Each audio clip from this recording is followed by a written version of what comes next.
Types of numbers पर। तो types of numbers किसे होते हैं? तो नंबर्स हमारा अपने आप में कॉम्प्लेक्स होता है, कॉम्प्लेक्स नंबर्स। जिन्होंने पीसीएम ले रखा होगा उनको पता होगा, 11th में आपने पढ़ा होगा कॉम्प्लेक्स नंबर। कॉम्प्लेक्स नंबर दो तरह के होते हैं, दो अलग अलग पार्ट में बांट दिया जाता है। एक हमारा होता है रियल, उसके बाद हो जाता है एक हमारा इमेजिनरी। ठीक है, इमेजिनरी को आई शब्द से डिनोट करते हैं और ये आई को पढ़ा जाता है आयोटा। आई की वैल्यू √(-1) के बराबर होती है। फिर इधर हमारा आता है रियल नंबर। रियल नंबर को दो अलग अलग भागों में बांट दिया जाता है। एक हमारा हो जाता है रेशनल और एक हो जाता है हमारा इर्रेशनल। रेशनल किसको कहते हैं? जो नंबर p/q के फॉर्म में हो but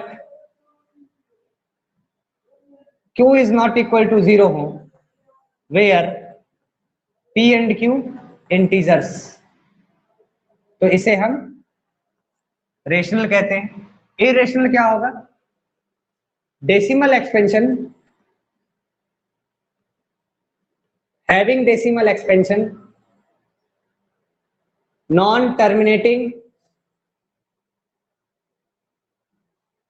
and non repeating. Non terminating and non repeating, तो ये हमारा इरेशनल्स का होगा। रेशनल वाले में एक बात और है कि इसके डेसिमल एक्सपेंशन या तो टर्मिनेटिंग होंगे, डेसिमल एक्सपेंशंस हम सारा चीज बताएंगे, एक्सपेंशंस आर टर्मिनेटिंग, या फिर अगर नॉन टर्मिनेटिंग रहे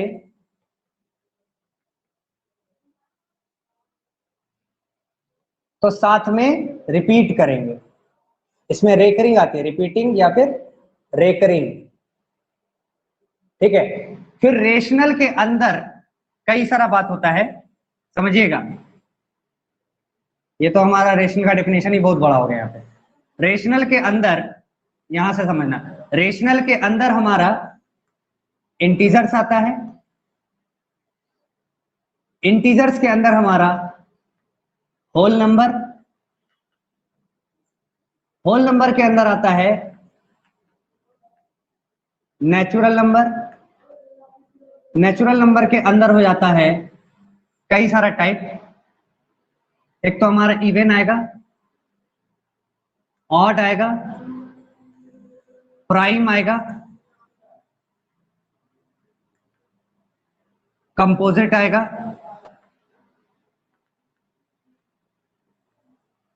और एक आएगा आइडेंटिकल। चलिए इसको नोट कर लीजिए, ठीक है ना? ये पूरा पैराग्राफ को नोट करो, याद रखना इसके अंदर क्या क्या आ रहा है, इसको नोट कर लीजिए। तो सबसे पहले हम लोग नेचुरल नंबर्स को समझेंगे। नेचुरल नंबर्स को समझने के बाद होल नंबर, इंटीजर्स वगैरह सभी को समझने का प्रयास करेंगे।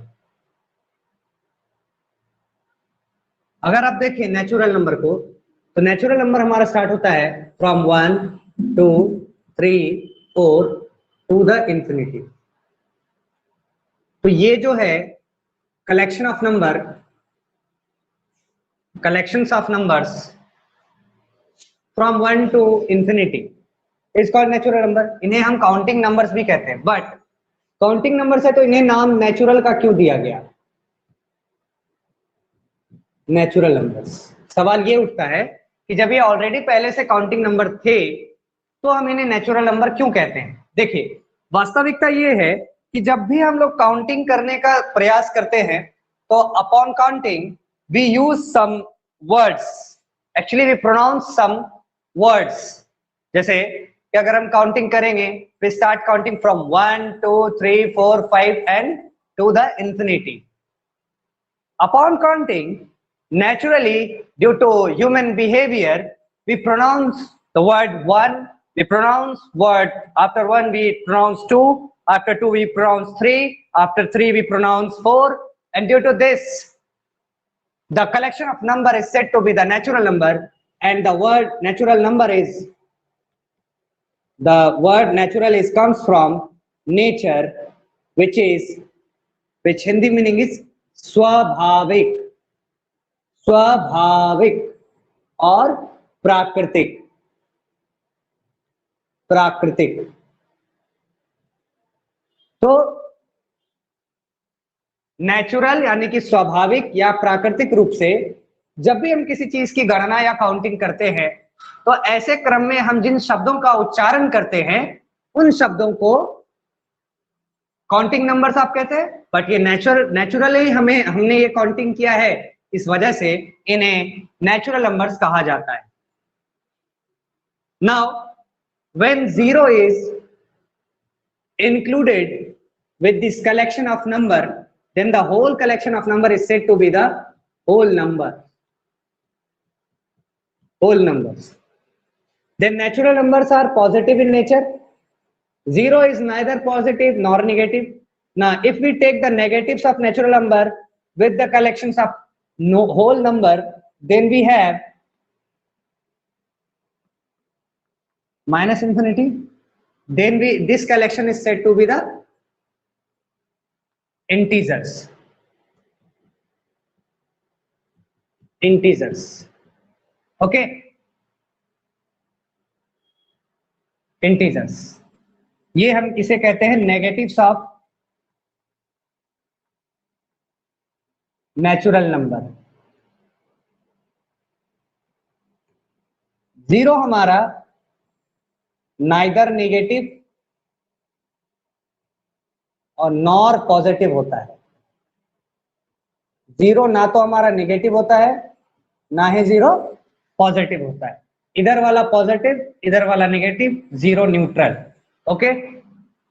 अब इनमें आता है rational number, number which is in the form of p by q, where p and q are integers, जहां पर p और q क्या होंगे, इंटीजर्स होंगे, जहां पर p और q क्या होंगे, इंटीजर्स होंगे। तो ये सारा वैल्यू ऊपर नीचे कुछ भी हो सकता है, जैसे -4 दे दे, यहाँ 3 दे दे, है कि नहीं, p और q दोनों इंटीजर, -1 दे दे, 8 दे दे, तो इंटीजर्स। लेकिन 0 दे करके देखो तो 0/2 का वैल्यू 0 हो सकता है, यानी कि ये भी एक इंटीजर, ये भी एक रेशनल नंबर है, यानी कि p हमारा 0 होगा। But if we take 2/0, then if we take q is equal to 0, then the value becomes undefined। तो ये हमारा रेशनल नहीं होगा, ये हमारा रेशनल होगा। इस वजह से सारा का सारा इंटीजर रेशनल नंबर होगा।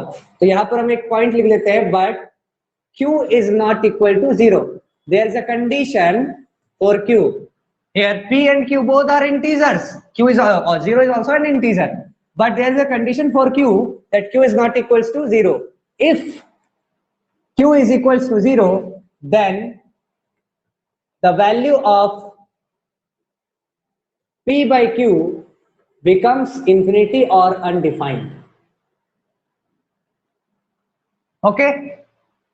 Now there is a decimal expansion of rational. If we take 3/4, if we take 8/3, if we take minus of 12/7, etc etc, then there is a condition। ये सभी हमारा p by q के form में है। अगर आप इसको डेसिमल में डेसिमल एक्सपेंशन देखते हैं इनका, ये हमारा डेसिमल एक्सपेंशन अगर आप निकाल रहे हैं इनका, ठीक है, तो ये डेसिमल एक्सपेंशन अलग अलग प्रकार के होंगे। जैसे 4 से अगर 3 को डिवाइड कर दे तो 0.0728 minus 205, यानी कि 3/4 कैन बी रिटन एज 0.75। चूंकि हमारा यहाँ डेसिमल खत्म हो गया और ये 20 बार में कट गया, रिमाइंडर नहीं आया, तो ये हमारा जो है वो टर्मिनेट हो गया। क्या हो गया हमारा, टर्मिनेटिंग हो गया। डेसिमल एक्सपेंशन कैसा हो गया, टर्मिनेटिंग। तो इसका डेसिमल एक्सपेंशन, एक डेसिमल एक्सपेंशन है जो आ रहा है टर्मिनेटिंग। फिर क्या होगा अगर टर्मिनेट नहीं होता होगा तो, जैसे ये है, तो 3 से अगर 8 को डिवाइड करेंगे तो 3 into 2 3/6 2.0 6 times 18 2 0 फिर 6 times 6 हमारा चलते जाएगा। तो ये हमारा क्या हो रहा है, टर्मिनेट नहीं कर रहा है, यानी कि नॉन टर्मिनेटिंग यानी टर्मिनेट नहीं कर रहा है। बट देखने को ये मिल रहा है कोई एक नंबर या फिर नंबर्स का सेट जो है वो हमारा रिपीट कर रहा है। तो बट यहां लिखेंगे रिपीटिंग, या इसके लिए एक वर्ड यूज होता है जिसे हम कहते हैं रेकरिंग।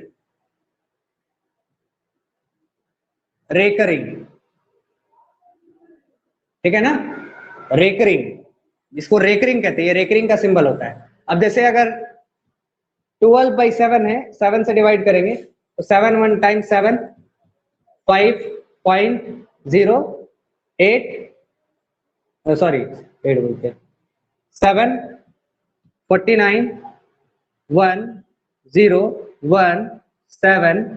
ठीक है, तो 7 थोड़ा सा बड़ा जगह लेना पड़ेगा हमको।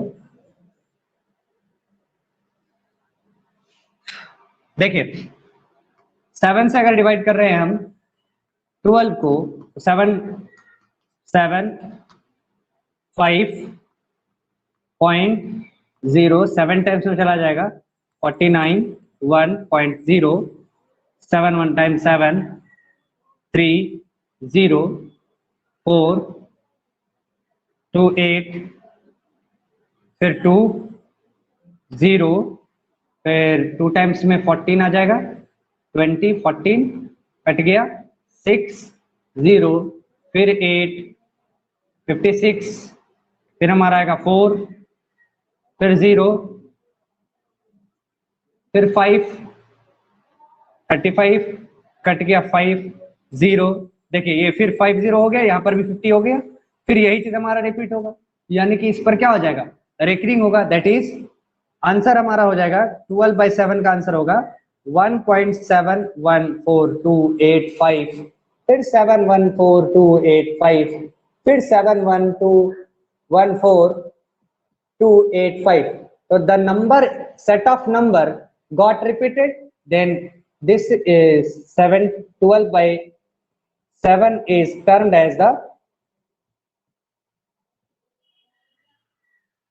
rational number because the set of the number repeats or recurs।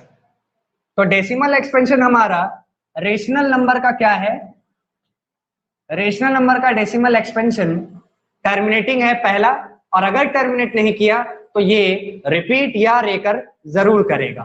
तो ये हमारा रेशनल नंबर तक का सिस्टम था जो आपको जान लेना है। ओके, तो ये हमारा ओवरऑल कॉन्सेप्ट था। इसमें कभी कभी क्या होगा कि आपसे पूछेगा कि आप बताइए क्या सभी होल नंबर, सभी नेचुरल नंबर होल नंबर होते हैं। देखो छोटा वाला डब्बा हमेशा बड़ा वाला डब्बा के अंतर्गत आता है, तो अगर जब भी ऐसे पूछे तो यस होगा, यस होगा। और ये हमारा रेशनल नंबर का डब्बा है जो इंटीजर्स के ऊपर चढ़ा हुआ है। ठीक है, ये पूरा रेशनल नंबर है। क्यों रेशनल नंबर है, देखो इसके सबके नीचे 1 है ना जी, इन सभी के नीचे 1 है, p/q के फॉर्म में है। जीरो के नीचे जीरो के अलावा कुछ भी होगा चलेगा, जीरो के नीचे जीरो नहीं होगा, क्योंकि जीरो के नीचे जीरो होगा तो आंसर जीरो नहीं होगा। क्यों, 0/0 का वैल्यू इनफिनिटी होता है, समझ गए ना। इसलिए हमारा ये तो जीरो आ रहा है, दैट मीन्स कि नीचे जीरो ना होकर के कोई भी रहा होगा उसका वैल्यू जीरो होगा, क्योंकि 0 आप 1 लिखिए, 0 आप -2 लिख लीजिए, 0 आप -3 लिखिए, सबका आंसर जीरो ही आएगा। ये भी हमारा क्या है, नीचे p/q के फॉर्म में है, नीचे हमारा जीरो नहीं है, इसलिए ये हमारा रेशनल होगा। तो ये जीरो भी हमारा रेशनल नंबर ही है, समझ गए ना, रेशनल नंबर। तो ये भी हमारा करेक्ट होगा। लेकिन अगर बोले सभी रेशनल इंटीजर है, नहीं। पूछे तुमसे सभी इंटीजर होल नंबर है, तो नहीं। क्यों, क्योंकि होल नंबर में नेगेटिव्स ऑफ नेचुरल नंबर नहीं आता है, इंटीजर्स में है। बोलेगा सभी होल नंबर नेचुरल नंबर है, तो बोलोगे नहीं, क्योंकि होल नंबर में जीरो आता है, नेचुरल नंबर में जीरो नहीं आता है। तो ये हमारा तरीका हो गया चीजों